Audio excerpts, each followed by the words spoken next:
Ayat yang selanjutnya An-Nisa ayat 49. Bismillahirrahmanirrahim. Alam tara ilal ladzina yuzakkuna anfusahum balillahu yuzakki man yasha'u wa la yudlamuna fatila. Artinya, tidakkah engkau memperhatikan orang-orang yang menganggap dirinya suci, yakni dalam kurung Yahudi dan Nasrani. Siapa yang menganggap dirinya suci? Ya kan semua manusia, selagi masih sadar di dalam hatinya bahwa dirinya adalah manusia yang masih merasa wujud daripada wujud Tuhannya, yang intinya masih menganggap Allah gaib. Itulah yang termasuk di dalam Yahudi dan Nasrani itu, yang mana di dalamnya masih ingkar kepada keberadaan Tuhan.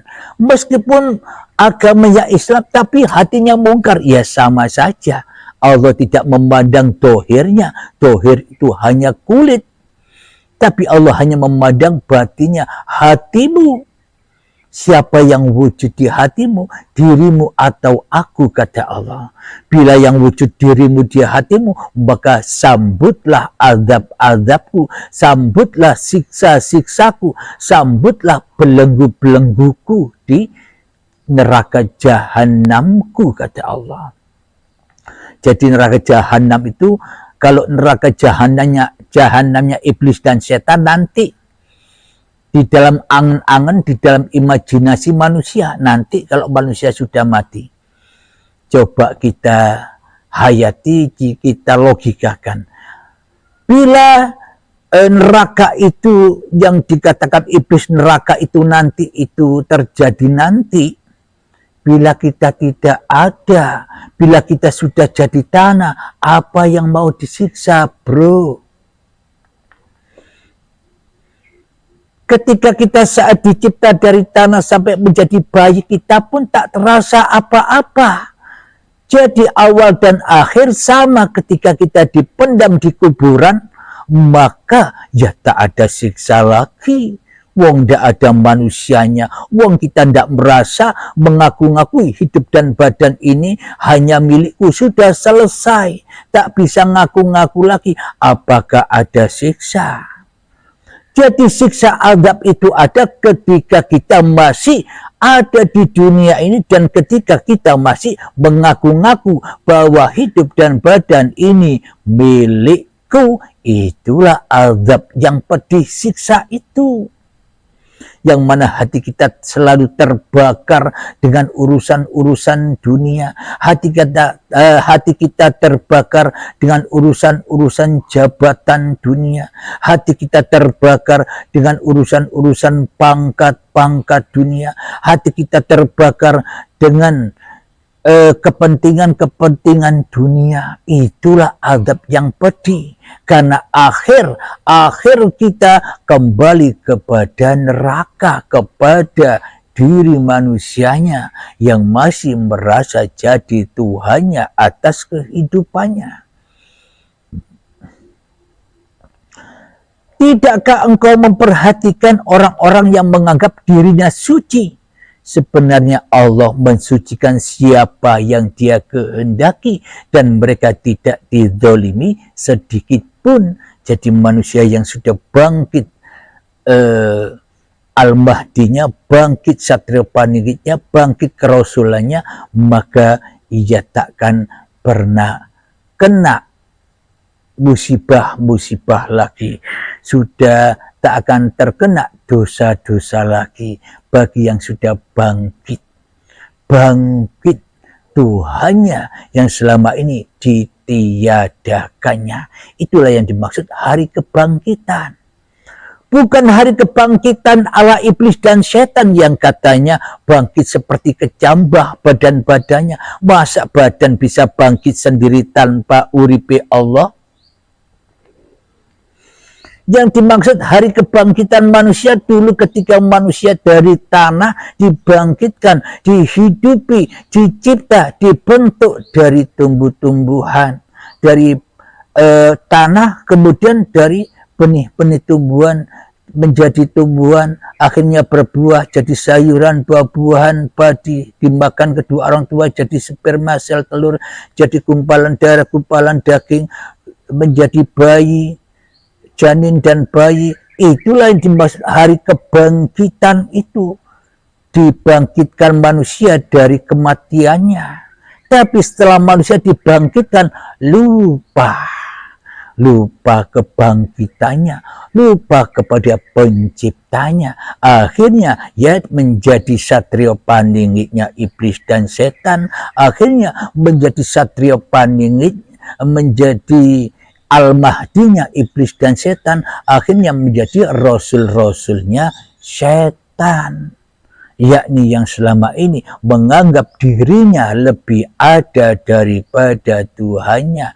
Ibarat wayang melaku dewe, ya nyasak-nyasak, ya tersesat-sesat, ya nabrak-nabrak. Itulah yang dimaksud fahsya wal munkar, selalu dan selalu di dalam kegelapan. Kita ulang lagi, tidakkah engkau memperhatikan orang-orang yang menganggap dirinya suci? Sebenarnya Allah mensucikan siapa yang Dia kehendaki, dan mereka tidak dizalimi sedikit pun. Kenapa? Karena sudah enjoy saja pasca berbaiat, pasca dibangkitkan dari kedoliman dan kesalahannya selama ini. Alhamdulillahirabbil alamin. Kita lanjutkan kembali di dalam surat An-Nisa ayat yang ke-116. Bismillahirrahmanirrahim. Inna Allaha la yaghfiru an yushraka bihi wa yaghfiru ma duna dhalika liman yasha wa man yushrik billahi faqad dhalla dhalalan ba'ida. Yang artinya Allah tidak akan mengampuni dosa syirik, yakni mempersekutukan Allah dengan sesuatu. Apa sesuatu itu? Ya dirimu itu sesuatu. Jadi jangan adakan sesuatu, jangan adakan dirimu kecuali Allah. Dan Dia mengampuni dosa selain itu bagi siapa yang dikehendaki. Yang dikehendaki Imam Mahdinya bangkit, yang dikehendaki Satrio Paningitnya bangkit, yang dikehendaki Rasul-Rasulnya bangkit. Biasanya di dalam hatinya sudah ada perintah untuk berbaiat. Kalau mau baiat sendiri ya silahkan.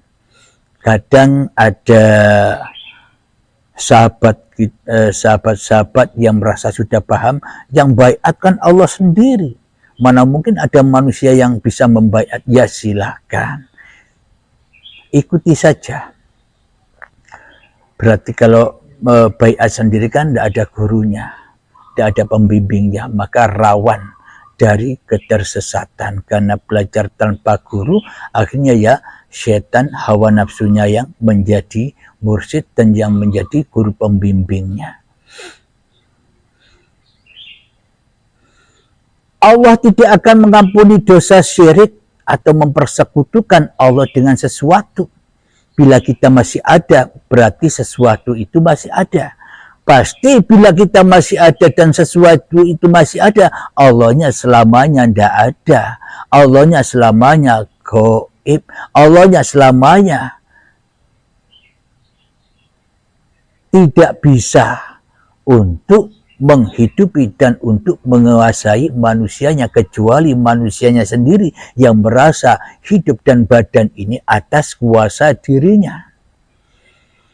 Itulah yang disebut syariatun nas, syariatnya manusia, syariat setan yang ujung-ujungnya pulang kepada pekerjaan hawa nafsunya. Tidak bisa pulang kepada lillahi ta'ala, wong belum bangkit. Tidak bisa pulang kepada lillahi ta'ala karena Satrio Paningit, Imam Mahdi dan kerasulannya masih terkubur di dalam kerajaan hawa nafsunya sendiri.